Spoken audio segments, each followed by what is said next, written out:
Good morning students. इस video में हम ये वाला क्वेश्चन करने वाले हैं जो कि मेरा सीक्वेंस एंड सीरीज से है। आओ तो हम स्टार्ट करते हैं। Let a n be the arithmetic sequence such that arithmetic mean of the A1, A3, A5, A97 and A99 तक is 1 find the value of this summation. ठीक है, जो भी इंफॉर्मेशन हमें गिवन है वो यही है कि ए एन जो है मेरा अर्थमेटिक सीक्वेंस है एंड ये जो मीन है इन टर्म्स का वो मेरा 1 है। तो आप वीडियो को पॉज करके इस क्वेश्चन को ट्राई कीजिए और अपना आंसर कमेंट कीजिए। आओ तो हम स्टार्ट करते हैं। तो यहाँ पर A1, A3 up to A99 का जो अर्थमेटिक मीन है वो मेरा गिवन है 1 है। ठीक है, तो अर्थमेटिक मीन का जो फॉर्मूला हो जाता है sum of data upon number of data, यानी A1 plus A3 and up to A99 divide by number of data. तो यहाँ पर A1 से लेके A99 तक मेरे नंबर ऑफ टर्म्स कितने हो जाएंगे? अगर मैं इसको 100 तक काउंट कर लूँ तो 100 टर्म्स हो जाएंगे। उसमें से ओड टर्म्स ले रहे हैं यानी हाफ टर्म्स लिए गए हैं, तो हाफ कितना हो जाएगा 50। तो ये नंबर ऑफ टर्म मेरे कितने हैं 50। इसकी वैल्यू मुझे कितनी गिवन है 1 गिवन है। ठीक है, इसे मैं आगे सोल्व करता हूँ। सम ऑफ ए पी क्या होता है? सम ऑफ ए पी हो जाता है मेरा n/2 bracket a plus L. A मेरा फर्स्ट टर्म है, एल मेरा लास्ट टर्म है।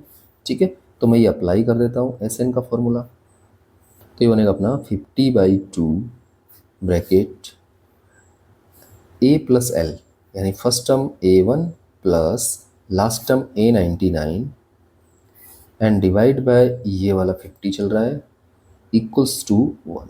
तो इस 50 से मेरा ये 50 कैंसिल हो जाएगा। आगे ये बनेगा अपना A1 बनता है A प्लस A99 होता है A plus 98D and divide में चल रहा है ये 2 इक्वल्स टू 1। ठीक है, इसे हम आगे सोल्व करें तो ये बनेगा अपना 2A plus 98D equals to 1 and divide में 2 है। अब मैं 2 से डिवाइड लगा देता हूँ तो यहाँ से मेरा एक इक्वेशन आ जाएगा A plus 49D equals to 1। ठीक है, अब मैं इस सम को सॉल्व करता हूँ। तो ये जो समेशन गिवन है पहले हम इसे सॉल्व कर लेते हैं, मॉड हम बाद में लगा लेंगे। Summation r equals to 1 to 50 minus 1 raise to the power r into r plus 1 divide by 2 into a two r minus 1। ठीक है, तो मैं इसे एक्सपेंड कर लेता हूँ। तो मैं r इक्वल्स टू 1 पुट करता हूँ तो ये बनेगा minus 1 raise to the power 1 into 2/2। तो ये 1 बचेगा तो ये नेगेटिव आएगा A1। फिर हम अगर r इक्वल्स टू 2 पुट करें तो ये 2 इंटू 3 हो जाएगा, 2 से 2 कैंसिल हो जाएगा तो 3 बच जाएगा। तो फिर से ओड बच रहा है -1 की पावर, तो ये नेगेटिव आएगा। 2 पुट करने पे ये बन जाएगा A3। फिर अगला टर्म अगर मैं 3 पुट करूँ तो 3 इंटू 4 हो जाएगा। तो 4 जो है उसमें 2 का डिवाइड लगाने पे 2 बचेगा एंड 3 2 मल्टीप्लाई होके 6 बनने वाले हैं। तो ये आएगा -1 की पावर E1, तो ये पॉजिटिव बन जाएगा A5। अगला टर्म अगर देखा जाए तो पॉजिटिव A7 रहेगा, उससे अगला नेगेटिव रहेगा A9, फिर नेक्स्ट भी नेगेटिव रहेगा, यानी 2 2 के पेयर में चलेंगे। ठीक है, 2 नेगेटिव 2 पॉजिटिव, तो ये चलता जाएगा हमारा। जब मैं 49 पुट करूँगा तो ये बनेगा 49 इंटू 50, तो 50 में 2 का डिवाइड लगाने पे 25, 49 इंटू 25, तो ओड इंटू ओड मल्टीप्लाई होंगे तो ओड ही आएगा, तो माइनस का आएगा ये लास्ट वाला टर्म। कितना आएगा ए, जब मैं 49 यहाँ पुट करूँगा तो 97 एंड लास्ट टर्म अगर देखा जाए तो मैं r इक्वल्स टू 50 पुट करूँगा तो वो बनेगा 50 इंटू 50 प्लस 1 यानी 51। तो 50 में 2 का डिवाइड लगाने पे 25 इंटू 51 बनेगा। ठीक है, ये दोनों ओड हो गए। अब ओड माइनस की पावर अगर ओड करें तो वो नेगेटिव आ रहा है, तो ये बनेगा a माइनस के A99। ठीक है, अब अगर ध्यान से देखा जाए तो मैं इन दोनों को पेयर करता हूँ, इन दोनों टर्म्स को, और इन दोनों टर्म्स को पेयर करता हूँ। एक टर्म यहाँ जो आएगा वो पॉजिटिव आएगा A13, इन दोनों को पेयर करता हूँ। इस तरह से इससे पहले जो टर्म आएगा A95 वो पॉजिटिव आएगा, तो इन दोनों को पेयर करता हूँ। ठीक है, तो यहाँ पर जो पेयरिंग है मेरी इन सब टर्म्स की हो जाएगी, क्योंकि ये 50 टर्म्स है ना। अगर मैं 1 से लेके 50 तक जाऊँ तो कितने टर्म होंगे? 50। तो मैं फर्स्ट टर्म को छोड़ रहा हूँ और लास्ट टर्म को छोड़ रहा हूँ, तो ये 48 टर्म्स बच गए, तो दो दो के पेयर में डिवाइड हो जाएंगे। अब अगर ध्यान से देखा जाए यहाँ पर, तो ये बनने वाला है -a1, एंड यहाँ से मैं इनको अपोजिट लिख रहा हूँ, +a5 -a3। ठीक है, इन दोनों में भी नेगेटिव कॉमन लेके इनको अपोजिट लिख रहा हूँ, a9 -a7 and +a13 -a11 बनेगा। एंड लास्ट में ये जाते जाते ये बनेगा प्लस माइनस के a97 -a95। ठीक है, -a99।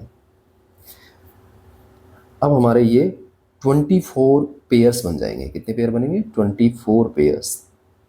इसे मैं आगे सोल्व करता हूँ, तो ये बनेगा -a1 प्लस, यहाँ पर अगर a5 में से a3 को माइनस किया जाए तो ये कितना बनेगा? a5 मेरा हो जाता है a + 4d, उसमें से माइनस करना है a3 होता है a + 2d, बट नेगेटिव से मल्टीप्लाई हो गया -a - 2d, तो a से a कैंसिल हो जाएगा, 4d में से 2d माइनस करूंगा तो ये 2d बच जाएगा।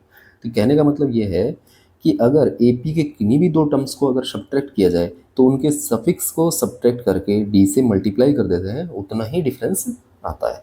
ठीक है, तो यहाँ पर 4d में से 2d माइनस होगा तो ये 2d बच रहा है, यानी मैं सफिक्स 5 में से 3 को माइनस कर दूँ तो 2 बचेगा, उसको d से मल्टीप्लाई कर दीजिए तो 2d के इक्वलेंट ही डिफरेंस आता है।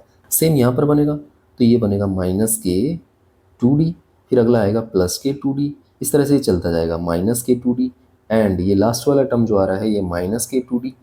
ठीक है, एंड -a99।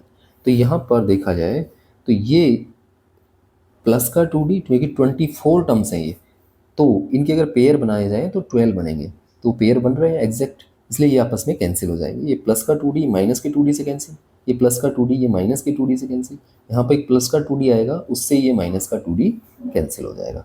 तो रिमेनिंग हमारे पास बच जाएगा -a1 -a99।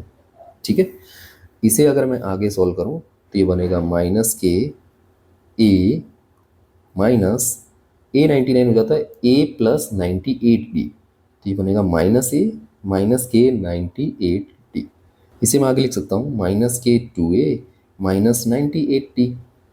यहाँ से मैं माइनस का 2 कॉमन ले लेता हूँ, तो ये बचेगा अपना a + 49d। ठीक है, अब अगर हम इस इक्वेशन का यूज़ करें, क्योंकि a + 49d मेरा क्या बन रहा है? 1 बन रहा है, तो ये हमारा आ जाएगा -k2 × 1 that is -2। But answer में हमें क्या लगाना है? मोड लगाना है, तो ये मोड करेंगे तो इसका मोड ले लेंगे, तो ये हमारा आंसर आ जाएगा 2।